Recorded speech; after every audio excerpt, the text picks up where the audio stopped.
경외와 소망과 누림이란 제목인데요. 영적인 삶에서 내가 만약에 진전이 없다, 별로 진전이 없는 것 같다면 그것은 지식의 문제가 아닙니다.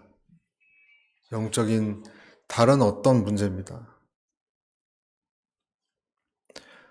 전도서는 특별히 인간이 허망한 삶을 살지 않고 정말 제대로 된 삶을 살기 위해서는 어떻게 사는지를 계속 얘기하고 있는데, 오늘 읽었던 5장에서 1절, 2절을 보면 이런 말씀이 나와 있습니다. 너는 하나님의 집에 들어갈 때 내 발을 삼갈지어다. 가까이 하여 말씀을 듣는 것이 우매한 자들이 재물 드리는 것보다 나으니 그들은 악을 행하면서도 뭘 악이라 그러죠? 그냥 생각 없이 재물만 드리는 거예요. 하나님 다 아신다는 거예요. 좀 생각 없이 기도하는지, 생각 없이 예배 드리는 건지. 지금 분명히 기도해야 되고 의지해야 될 제목이 있는데, 문제를 정확히 알고 있는데, 여러분, 하나님이 나와 내 가정의 문제 정확히 알고 있거든요. 근데 그것은 제외하고 그냥 예배 드리러 하는 것을 하나님이 여기서는 악이라고 말씀하십니다. 그래서 1절에 발을 삼갈지어다. 그리고 함부로 입을 열지 말며, 이런 표현을 쓰고 있거든요. 급한 마음으로 말을 내지 말며. 그리고 하나님은 하늘에 계시고 너희는 땅에 있다. 그러니까 말도 적게 하라. 그리고 뒤에는 이제 서원도 함부로 하지 말라, 이런 얘기가 나와요. 그러니까 하나님이 중요하게 여기는 것을 우리가 중요시 여겨야 되는데, 그것이 뭐냐면 그냥 의미 없이 제물 드리고 예배 오고 그런 것 말고, 말을 함부로 하지 말고. 뭘 얘기하는 걸까요, 여러분? 무엇을 얘기하는 것일까?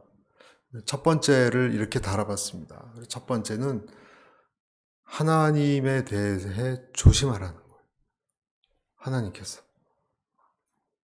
특별히 어떤 부분을 얘기하시냐면요. 하나님 말씀을 듣고 순종하는 것에 대해서 이야기하시는 겁니다. 하나님에 대해서 믿음의 고백을 잘 하지만 분명히 믿음의 고백이 있습니다. 그러니까 구원을 받았습니다. 안 받은 것은 아닙니다. 그런데 삶의 변화가 없고 특별히 충만함이 없다, 내가 영적 진전이 없다 면 이건 분명히 기본적인 어떤 문제가 있는 겁니다. 원래 신앙이 그런 것이 아닙니다, 여러분. 성령의 뿌리가 잘 내리지 않았다는 뜻입니다. 말씀의 권위를 진정으로 인정하지 않는 상태에서 내가 변화가 일어나기를 기대하기 때문입니다. 말이 안 맞죠? 말씀의 권위 있게 순종을 안 하면서 내 삶에 충만함과 변화가 있기를 기대한다. 그것은 어렵다는 것입니다. 많은 사람들이 말씀을 읽긴 하지만 말씀의 권위를 정말로 인정하지 않고 또 순종하는 결단이 없기 때문에 말씀의 능력이 나에게 뿌리내리지를 못해요. 시편 119편에 보면 여호와의 말씀은 사람의 길을 비추는 등불이라 했거든요. 이 말씀을 여러분 생각해 보면 등불이 없으면은요, 밤중에 헤매서 이것저것 내 몸이 부딪히고 탈이 난다는 것입니다.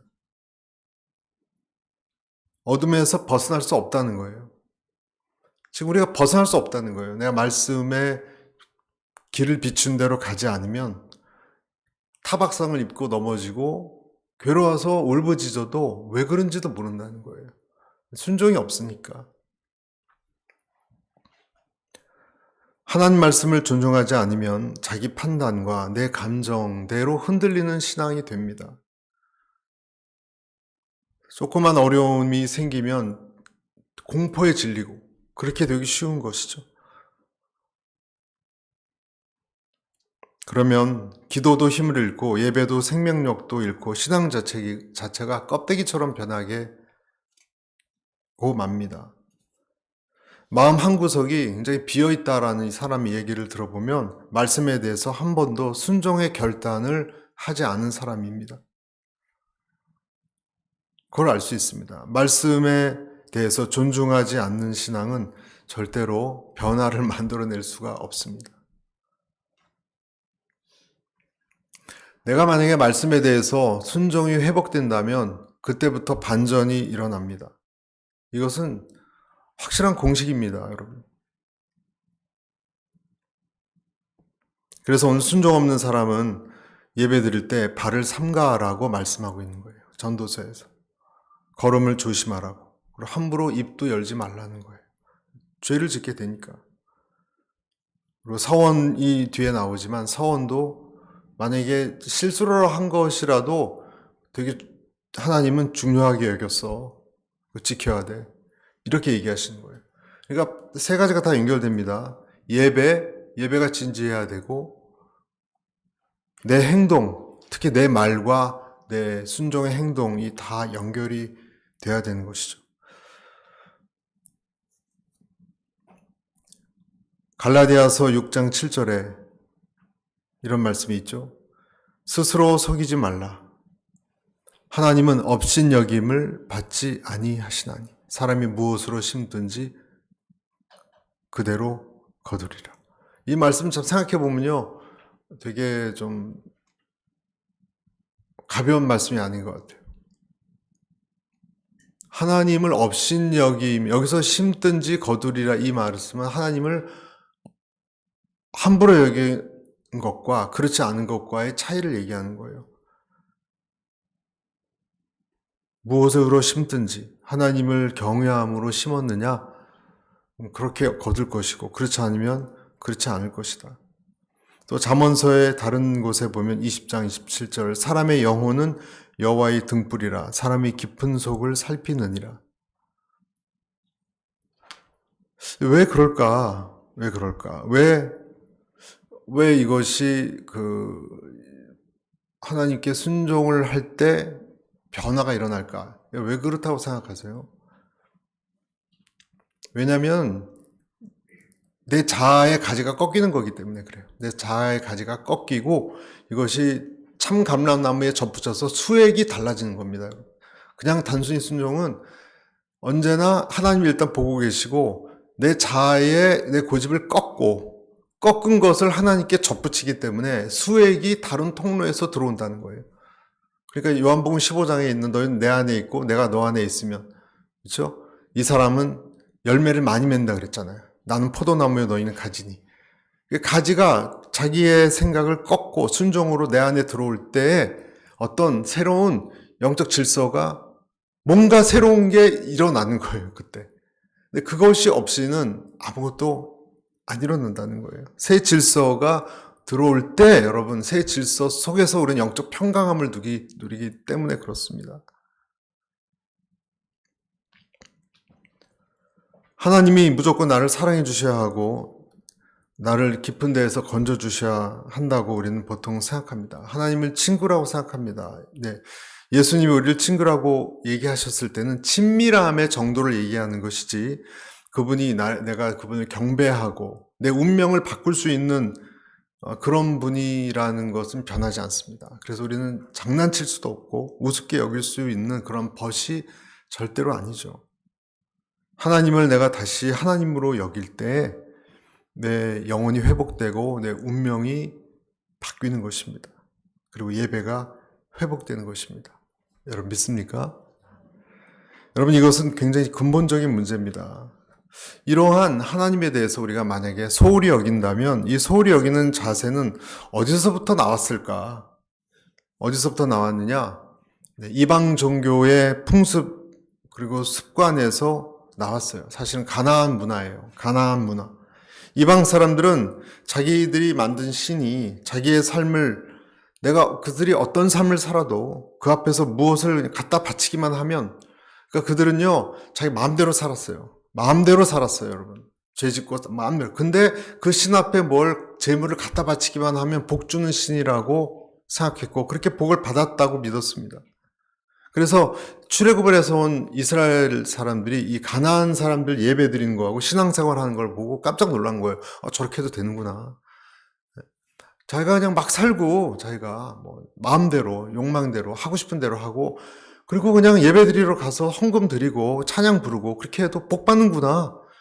다 그렇게 하는구나. 이런 것을 그대로 보았던 거예요. 그래서 하나님께서 이것은 이제 이방인이라고 하면 애굽도 마찬가지예요. 애굽에서 나온 다음에 뭘 만들었어요? 금송아지를 만들었잖아요.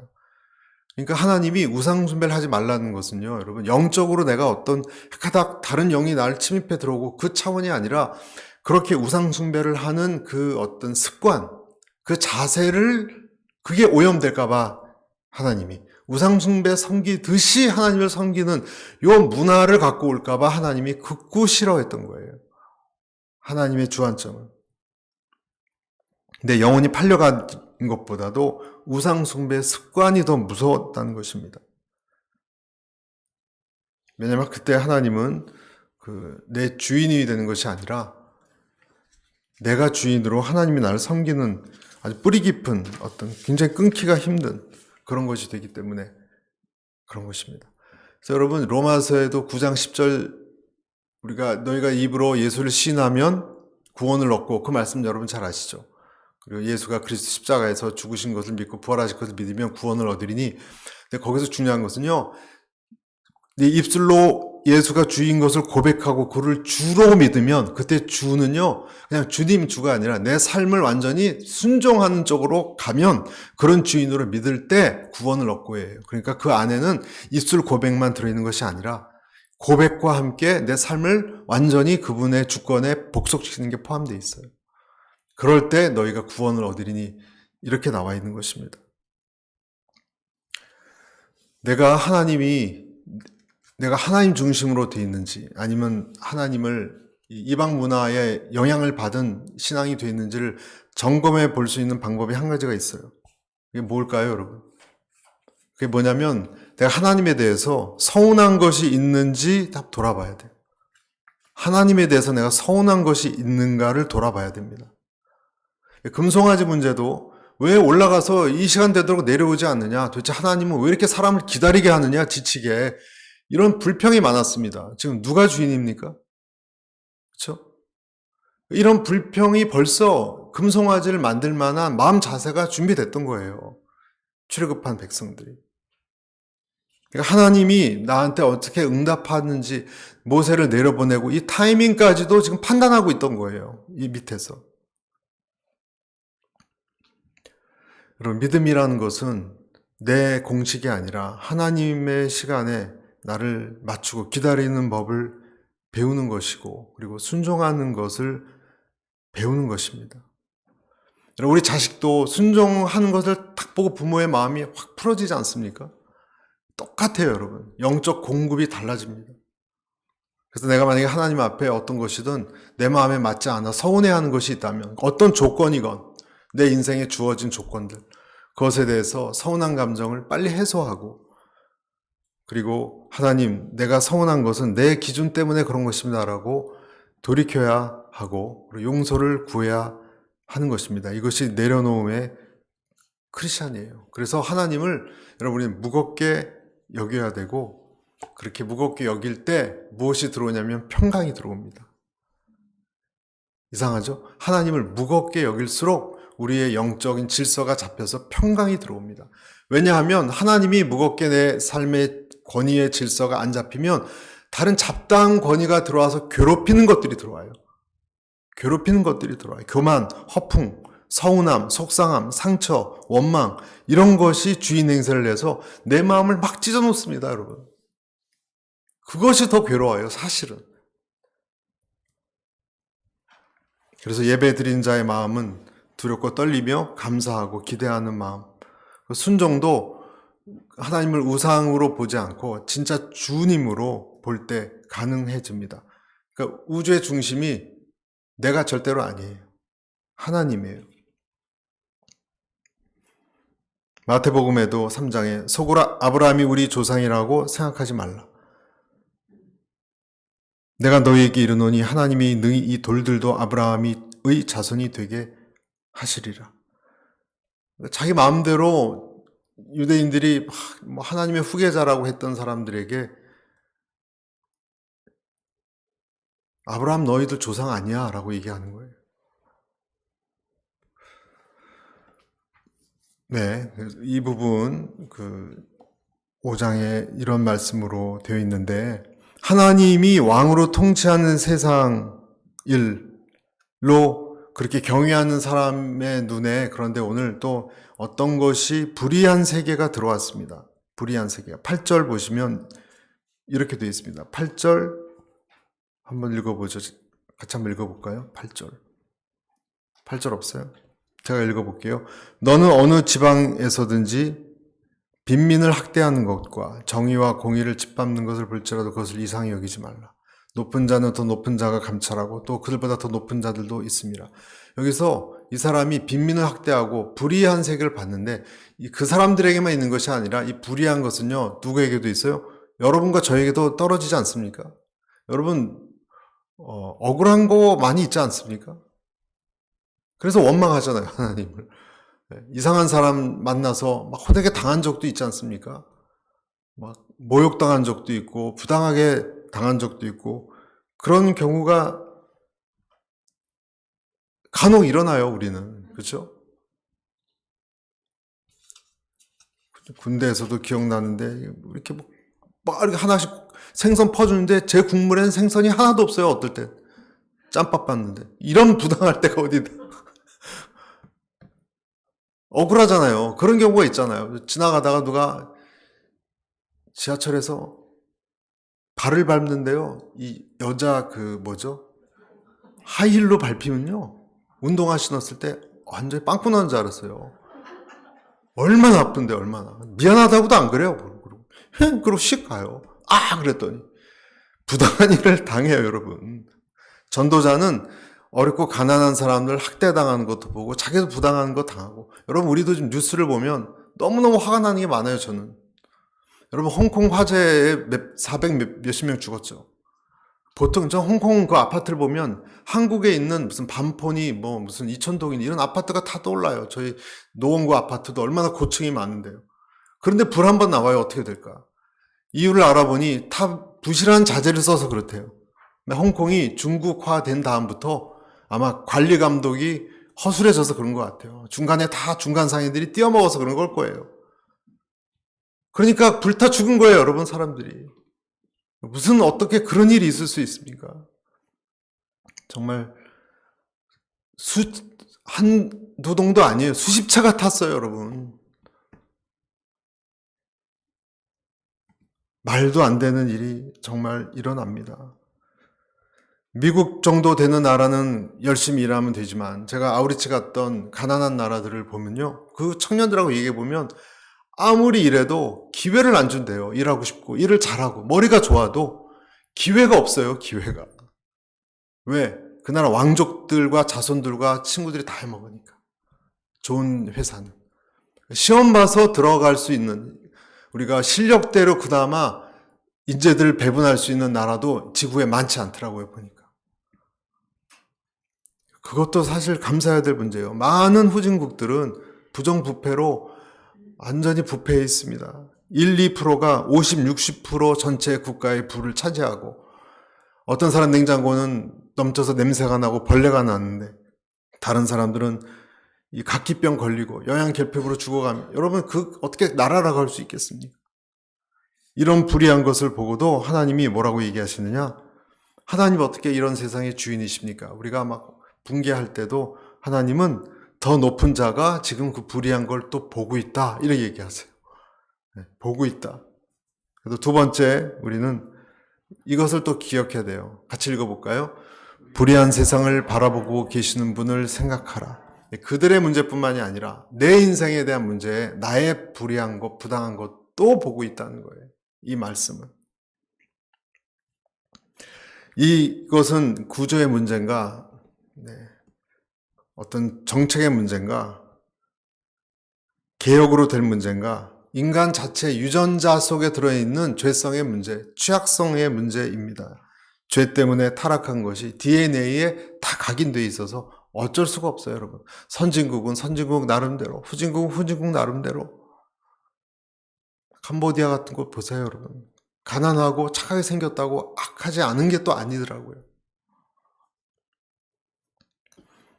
이런 세상에 그래도 넌 여호와를 경외하고 그 배후에 이것을 지금 다 보고 다 사진 찍듯이 알고 다스리고 있는, 너의 안타까움도 보고 있는 분이 있다는 것 기억하라. 말씀하고 계십니다. 그리고 10절부터 또 10절, 13, 14절 한번 보겠습니다. 이런 말씀이 나와 있어요. 은을 사랑하는 자는 은으로 만족하지 못하고 풍요를 사랑하는 자는 소득으로 만족하지 아니하나니 이것도 헛되도다. 자, 은과 금으로 만족을 못한다는 얘기가 나왔고요. 13절, 내가 해 아래에서 큰 폐단되는 일이 있는 것을 보았나니 곧 소유주가 재물을 자기에게 해가 되도록 소유하는 것이라. 창고가 넘치고 막 자물쇠가 고장날 정도로, 해가 될 정도로, 냉장고에 냄새가 날 정도로 넘치게, 물질에 대해서. 그리고 14절에 이런 말씀이 있죠. 이 세상을 보여주는 거죠. 같이 읽어보겠습니다. 시작. 그 재물이 재단을 당할 때 없어지나니 비록 아들은 낳았으나 그 손에 아무것도 없느니라. 재물은 재난 당할 때, 최근 비트코인 확 추락해서 여러분 엄청난 손해를 많이 봤습니다. 투기했던 사람들이. 하나님은 물질에 대해서 어떤 태도를 가지라고 하냐면 열심히 모으라고 하세요, 여러분. 크리스찬이 그래서 대부호들도 크리스찬 중에서도 많이 있습니다. 부자 되는 것은 아름다운 일이고 재물을 잘 쌓는 건 또 성실과 연결된 일이기 때문에 권장할 만한 일이에요. 그렇지만 그것이 다라면 비극이죠. 사교를 알고 있지만 여러분 사교에 대해서 뭐라 그랬습니까? 왜 그 세리장이면요 어느 정도 충분히 누리고 살만해요. 그런데 그의 마음에 무엇이 갈급해서 그 뽕나무까지 올라가서 예수님을, 그리고 예수님이 자기 집에 있으니 나중에 다 팔고 다 자기가 악한 행동한 거 다 회개하고 그랬잖아요. 왜 그랬을까 보면 물질만 갖고 사회적 지위만 갖고 안 되는 게 분명히 있는 거예요. 분명히. 니고데모라는 사람도 등장하죠. 니고데모는 다 갖춘 사람이었어요. 바리새인이었고 또 유대인의 관원일 정도로, 지금으로 치면 장관, 국회의원, 명예교수, 석좌교수 다 합쳐놓은 사람이었습니다. 성경에도 능통하고 도덕적으로도 흠이 없었습니다. 그런데 한밤중에 견디지 못해서 예수께 나온 이유는 어떤 사람들에게는 하나님이 그런 것으로는 안 되는 어떠한 허전한 부분이 분명히 있었기 때문에 그런 것입니다. 그래서 내가 저나 여러분이나 우리가 하나님이 아니면 허전하다는 것은요 굉장히 좋은 사인이에요. 아주 훌륭한 사인이에요. 대부분의 사람들은 그렇지 않습니다. 여러분, 대부분의 사람들은요 사회적으로 만족스럽고 물질이 있으면요 영적으로도 전혀 부족함을 못 느낍니다. 그거 참 희한해요. 여러분은 안 그렇죠? 그렇죠? 믿습니까? 우리는 안 그래요. 그러니까 여기에 계신 거예요. 그것이 뚜렷한 차이예요, 바로. 그럼에도 불구하고 크리스찬이건 넌 크리스찬이건 우리는 물질 앞에서 사실 장사가 없어요. 다 좋아합니다, 여러분. 그런데 그것을 깊이 보면 사람들은요, 물질이 잠시 있다가 사라진다는 것, 숫자에 불과하다는 것, 모르는 거 아니에요. 다 알아요, 그들도. 크리스찬들만 그런 진리를 가지고 있는 것이 아니라 사라지고 허망한 것인 거 다 알아요, 여러분. 이 세상 사람들도. 그렇지만 그럼에도 불구하고 거기에 집착하는 이유는 왜 그럴까? 전문가들에 의하면 그것은 안정감을 주기 때문이라고 말합니다. 그 돈 자체가 아니라 그것을 갖고 있음으로 인해서 어떤 내 인생이 안전하다라는 착각을 준대요. 생각해보면 맞는 말씀이에요. 내가 두렵지 않아. 사람에게 있는 가장 근원적인 감정은 두려움이래요, 두려움. 근데 내가 물질이 있으면 두렵지 않아. 일종의 진통제 같은 거죠, 진통제. 정서적 진통제. 그래서 이 세상이 이러한 물질이 한시적인 건 알지만 성공의 기준으로 세워놓았기 때문에 그것을 확보하려고 울고 웃고 그냥 속이고 화내고 또 만족하기도 하는 것입니다. 물질은 여러분 다시 말씀드리지만 우리에게 필요하고 좋은 것인데 그것이 내 안정감을 차지하고 그것이 나의 모든 걸 결정한다고 여길 때부터 문제가 일어나는 거예요. 문제가 일어나는 거예요. 그런 면에서 물질이 많이 없는 소박한 크리스찬들만큼 이러한 물질주의적 세계의 문화 속에서 살아간다는 것이 여러분 굉장히 힘들어요, 여러분. 그 자체가 사실은 고난이에요. 서울에 개척교회 하는 목사님, 낮에는 일하고, 낮에는 택배 기사로 일하고, 또 개척교회 하면서 지하에서 몇십만 원, 그런 것을 수기를 읽어보면요. 야, 어떻게 저렇게 살까? 나 같은 목회 포기했을 텐데. 네? 포기했을 텐데. 그 목회가 뭐라고. 또 어떤 사람은 그 상황에 또 전도 부인이 있어요. 전도 부인이. 본인 물질, 돈도 없는 부인이 또 누구 집에 신방할 때 뭐 딸기라도 사가려고 그러고. 그런 거 보면 이런 세속의 문화를 거슬리는 것 자체가 고난입니다. 대한민국은 어떤가? 예의지국이고 뭐 중국이나 그런 나라보다는 덜하다고요? 절대 그렇지 않은 것 여러분 잘 알고 계시죠? 제가 미국에 살다가 한국에서 이제 고등학교 다닐 때 아직도 기억나요. 무슨 옷을 입고 이렇게 친구들 만나면 맨날 이렇게 들춰봐요. 이렇게 라벨 어디 거야? 어디서 샀어? 왜 봐요 그거를? 뭘 입건? 근데 왜 그런지 모르겠어요. 그때 벌써 80년대인데도요. 80년대인데도 운동화 보고 나이키냐 월드컵이냐. 네? 월드컵 신고 있으면 무시하고 나이키 신고 있으면 호호 그러고 참 희한하다는 생각을 했습니다. 그리고 거기에 또 뒤처질세라 등골 브레이커 또 노스페이스 입어야 되고요. 똑같은 거 입고 댕겨요 여러분. 하나에 70만 원 80만 원짜리를. 그러니까 그거 또 유행 지나면 아버지들이 다 입고 댕겨요. 그렇죠? 아버지들이 다 똑같은 거예요. 왜? 아들들 거예요 다.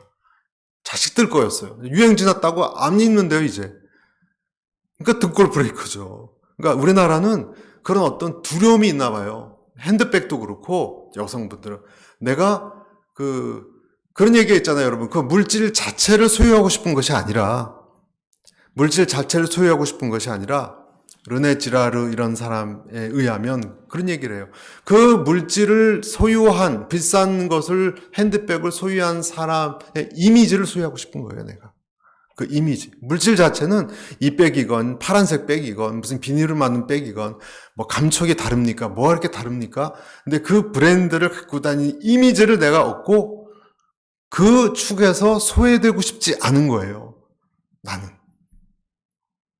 더 나아가선 거기서 도드라지고 싶은 거예요. 실패자가 되기 싫은 거예요.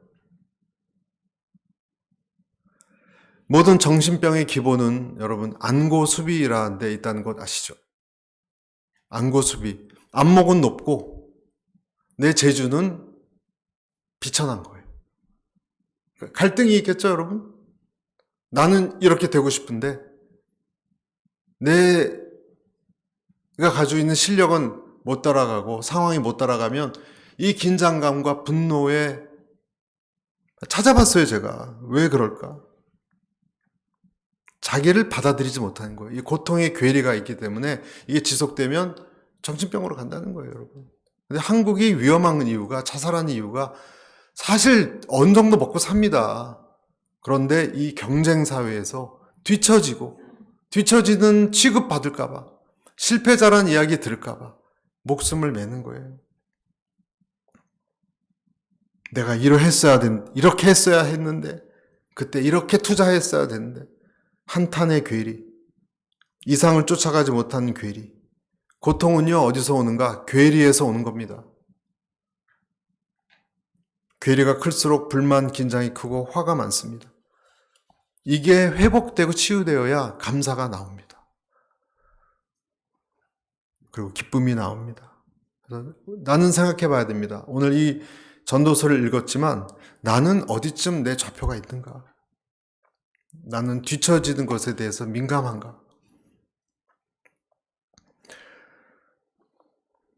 마지막 그래서 하나님께서 뭐라고 말씀하시냐. 우리 세 번째 같이 한번 읽어볼까요? 시작. 나에게 주신 몫을 즐거워하라. 이 전도서가 주시는 결론 같은 것이죠. 18절에 이렇게 나와 있죠. 18절. 사람이 하나님께서 그에게 주신 바 그 일평생에 먹고 마시며 해 아래에서 하는 모든 수고 중에서 낙을 보는 것이 선하고 18절 한번 띄워주실래요? 아름다움을 내가 보았나니 그것이 그의 뭐라고요? 몫이로다. 몫이로다. 또 몫의 얘기가 19절에 또 나와요. 19절 보여주세요. 또한 어떤 사람에게든지 하나님이 재물과 부요를 그에게 주사 능히 누리게 하시며 제 몫을 받아 수고함으로 즐거워하게 하신 것은 하나님의 선물이라. 20절 마지막 절 시작. 그는 자기의 생명의 날을 깊이 생각하지 아니하나니 이는 하나님의 그 마음이 기뻐하는 것으로 응답하시니. 생명의 날이라는 것은 죽음을 얘기하는 거예요. 내가 막 건강 염려 그런 걸 염려하지 않는다고 해요. 왜냐? 하나님이 내게 주신 내 생명의 길이가 짧고 길고 이런 걸 고민하기보다 기쁨이 어떤 사람이 기뻐하는가 여러분? 작은 반찬이라도 아멘 하고 먹는 가정이 감사하고 기쁜 거예요. 그러니까 감사가 곧 치유고요. 감사 자체는요 여러분 아까 그 괴리를 메웠다는 뜻이거든요. 그리고 하나님을 받아들였다는 것이거든요. 그리고 억울한 것을 뒤에서 누가 보고 있다는 뜻이거든요. 그리고 하나님을 두려워하고 있다는 뜻이거든요. 그 사람만 감사할 수 있습니다. 감사할 때 신경 안정제 같은 것이 우리 피 속에 들어온대요, 여러분. 제가 어느 헬스 무슨 칼럼에서 읽었습니다. 감사할 때요, 신경 안정제 같은 것이 내 피 속에, 몸 속에, 신경계통에 진짜 들어온 것 같은 효과가 있대요. 얼마나 하나님 앞에 감사하는 신앙인들이 좋은 약을 먹고 있는 거예요, 여러분. 감사하는 것은요, 의지로 해야 돼요, 여러분. 오늘 제가 드린 이 말씀을 자꾸 생각해야 돼요. 뒤에서 누가 보고 있다? 진짜 권위자는 하나님이다. 이 세상의 사탄은 비교의식 속에 나를 계속 피곤하게 만들고 있다. 그리고 세상의 안정감을 자꾸 채우려고 내가 잘못된 우상을, 사실은 내 욕망 때문에 괴로워하는 거예요, 우리는. 그렇지 않습니까? 내가 만든 욕망 때문에 괴로워하는 거예요. 그럼 저를 따라서 기억하자. 내 몫이 있다. 여러분 이것은 내가 노력하고 챌린지를 포기하고 그냥 현실 만족으로 살자는 뜻이 아니고요. 멋진 정말 미래에 투자하고 열심히 노력하는 것은 다 포함되지만 그럼에도 불구하고 한계가 있을 때, 안 될 때 받아들여야 됩니다. 안분지족 이런 말도 있잖아요. 내가 내 분수에 맞게 편안하게 만족할 때 하나님이 그것을 기쁘게 받으신다는 거예요. 그것이 내 재산이건 생명이건 하나님을 목적 삼고 그것이 몫을 즐겁게, 그러니까 솔로몬은요 가족들하고 즐거운 저녁 만찬을 즐기고 누리라 이 말씀은 사실 내 분복을 알아차리고 그 안에서 안분지족하라. 너의 경계선을 너무 넘어서려고 탐욕 부리지 마라. 그리고 하나님이 내게 아니다라고 하면, 여러분 모세가 들어가고 싶었어요, 요단강에. 그런데 하나님께서 너는 요단 건너지 못할 것임이라 얘기했거든요. 그러니까 모세가 뭐라 그랬어요? 아멘 그랬어요, 여러분. 아멘 그랬어요. 그리고 비스가산 정상에서 바라보는 것으로 만족했어요. 들어가지 못했어요, 여러분. 모세. 한제 하나님이 넌 못 들어가 했을 때, 너 옛날에 그런 것 여러 가지 때문에 하여간 넌 안 돼. 아멘 했다니까요. 아, 나 안 할래. 그리고 딴 데 가지 않았습니다, 여러분. 모세는. 히브리서에 보면 11장 13절에 이런 말씀이 있습니다, 여러분. 같이 읽습니다. 시작. 이 사람들은 다 믿음을 따라 죽었으며 약속을 받지 못하였으되 그것들을 멀리서 보고 환영하며 또 땅에서는 외국인과 나그네임을 증언하였으니. 이 사람들이 다 믿음의 선진들이에요. 야곱, 이삭, 그 이후에 있는 우리가 알고 있는 기드온, 다 믿음의 선진들이에요. 아브라함도 하늘의 별, 바다의 모래처럼 자손을 본다고 얘기했지만 실제 아브라함이 눈으로 확인한 사람은 이삭밖에 없어요. 나머지는 자기 상상력에 맡기고 그냥 무덤으로 갔어요. 이삭도 마찬가지입니다. 바울도 마찬가지입니다. 달려갈 길을 다 마치고 하나님이 내게 줄 면류관이 예비되어 있다라고 이야기하고 기쁨으로 빌립보서를 쓰고 나머지 서신서를 썼습니다. 이분들은 다 자기에게 주어진 몫을 만족해하고 기쁨으로 사람들을 만나고 웃고 다녔다는 사람이에요. 근데 우리는 왜 이렇게 슬픈 게 많고 불만족스러운 게 많은지 돌아봐야 됩니다. 내 인생이 얼마나 길게 갈지 모르지만 여러분과 저에게 있는 주어진 시간을 감사하고, 그리고 내가 주인이 아니라는 것, 하나님의 예배당에 들어갈 때 옷깃을 여미고, 그리고 주님의 권위의 말씀을 중요시 여기고, 그리고 무엇보다 순종하고, 순종할 때 평안이 오니까 일정표, 시간표를 하나님의 시간표를 맞춰서 인내하고, 그리고 부당한 일이 있어도 억울해하지 말고 하나님께서 다 보고 계시다는 것을 기억하고, 물질과 탐욕과 세상 사람들이 달려가는 것에 한 발짝 뒤에서 감사하고 즐기시는 여러분과 제가 되시기를 바랍니다. 기도하겠습니다.